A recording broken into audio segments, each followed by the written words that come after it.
অসম ৰাজ্যিক মুক্তিযুঁজাৰু সন্মিলনৰ সভাপতি শ্ৰী পুনেশ্বৰ দুৱৰা ডাঙৰীয়া, কাৰ্যকাৰী সভাপতি শ্ৰী ভোলানাথ নগৰীয়া ডাঙৰীয়া, মধ্য গুৱাহাটী সমষ্টিৰ সন্মানীয় বিধায়ক শ্ৰী বিজয় গুপ্তা ডাঙৰীয়া, শিৱসাগৰ ছোৱালী মহাবিদ্যালয়ৰ বুৰঞ্জী বিভাগৰ মুৰব্বী অধ্যাপক ডক্টৰ প্ৰবীণ শৰ্মা ডাঙৰীয়া, स्वतंत्रता सेनानी उत्तराधिकारी परिषद की राष्ट्रीय महासचिव श्री जितेंद्र रघुवंशी जी, অসম সাহিত্য সভাৰ প্ৰধান সম্পাদক শ্ৰী দেৱজিৎ বৰা ডাঙৰীয়া, অসম জ্যেষ্ঠ নাগৰিক সন্মিলনৰ সভাপতি শ্ৰী বাণেশ্বৰ খাউন ডাঙৰীয়া, সন্দিকৈ ছোৱালী মহাবিদ্যালয়ৰ অৱসৰপ্ৰাপ্ত সহযোগী অধ্যাপক মাধৱ চন্দ্ৰ তালুকদাৰ ডাঙৰীয়া, আমাৰ সকলোৰে পৰিচিত অসম ৰাজ্যিক মুক্তিযুঁজাৰু সন্মিলনীৰ সাধাৰণ সম্পাদক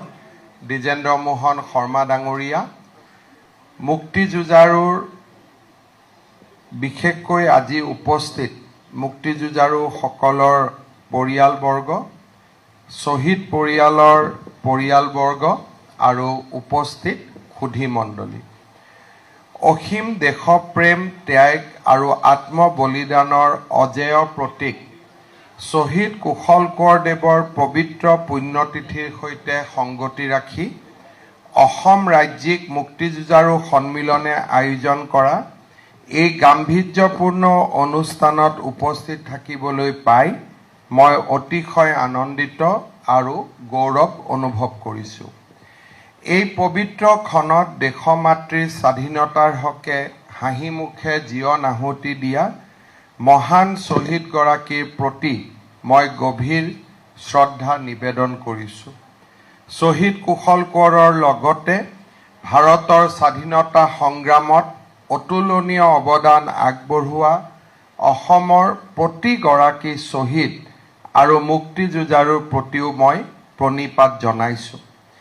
আজিৰ এই অনুষ্ঠানৰ আয়োজক অসম ৰাজ্যিক মুক্তিযুঁজাৰু সন্মিলনৰ সমূহ বিষয়ববীয়া, সদস্যবৃন্দ আৰু মুক্তিযুঁজাৰুসকলৰ উত্তৰাধিকাৰী পৰিয়ালসকলৰ প্ৰতিও মই গভীৰ শ্ৰদ্ধা নিবেদন কৰিছোঁ।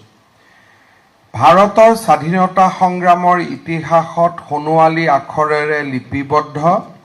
অসমৰ মহান সংগ্ৰামীসকলৰ অন্যতম হৈছে শ্বহীদ কুশল কোঁৱৰ।